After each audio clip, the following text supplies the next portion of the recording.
Que Dios os bendiga mucho, soy vuestro hermano José y con este vídeo vamos a hablar de soteriología, o sea, respecto a la doctrina de la salvación.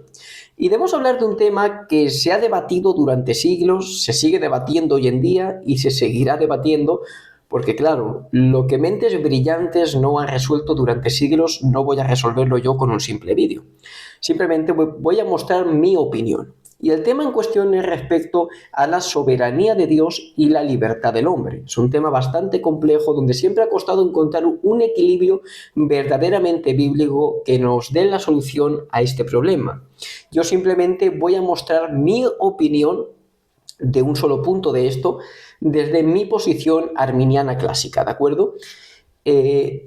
Porque debemos entender que siempre se ha tachado a los arminianos de favorecer más la libertad del hombre o ensalzar más la libertad del hombre que la soberanía de Dios.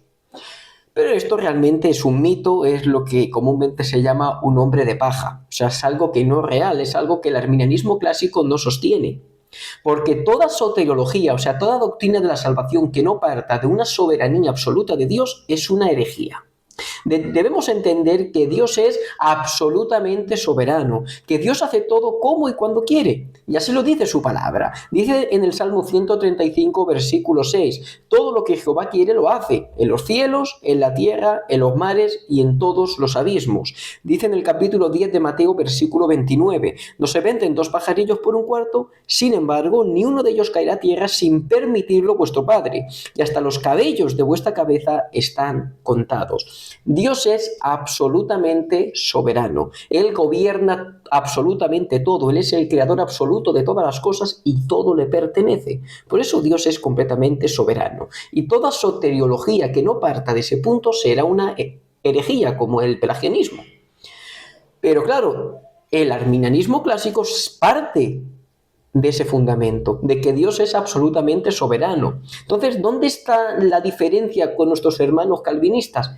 En la concepción o el entendimiento que tenemos de esa soberanía, o sea, cómo la encauzamos nosotros y cómo la entienden nuestros hermanos calvinistas.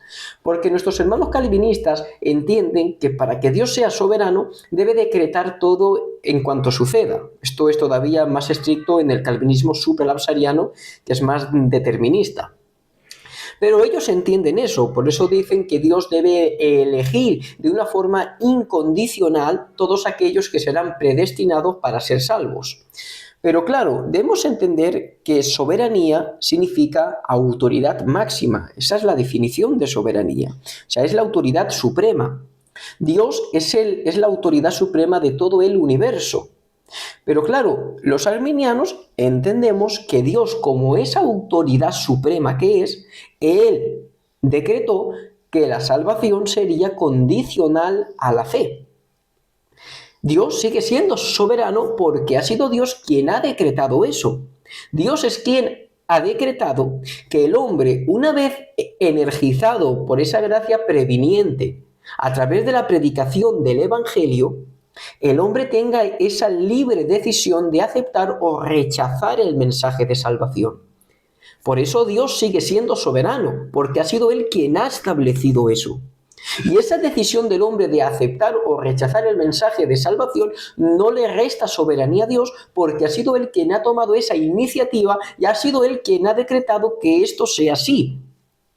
Para que podamos entenderlo en un ejemplo más terrenal, por ejemplo, el presidente de una nación, como soberano de esa nación, establece una ley o un decreto, pero el pueblo tiene libertad, bajo las consecuencias que luego tendrá eso, de obedecer al presidente o no obedecerlo. Pero el presidente sigue siendo soberano, porque él ha establecido esa norma mandando a todos que deben seguirla. Dios ha decretado que el hombre pueda aceptar o rechazar el mensaje de salvación, siendo así la oferta de salvación condicional a la fe del hombre. Sé que es un tema complejo, sé que cuesta a veces mucho de entender, por eso cualquier duda que tengáis, dejadla en los comentarios y como siempre, que Dios os bendiga mucho.